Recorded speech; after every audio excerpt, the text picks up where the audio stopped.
You ask Tiger to solve. This deals with linear equations with one unknown. The final result is x equals -7. Let's solve it step by step. Group all x terms on the left side of the equation. Subtract 2x from both sides. Group like terms. Simplify the arithmetic.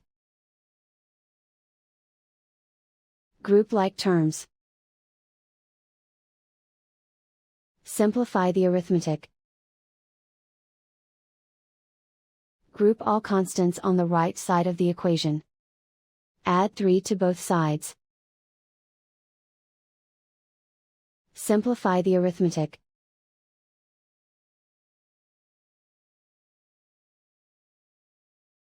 Convert the x into a positive number. Multiply both sides by -1.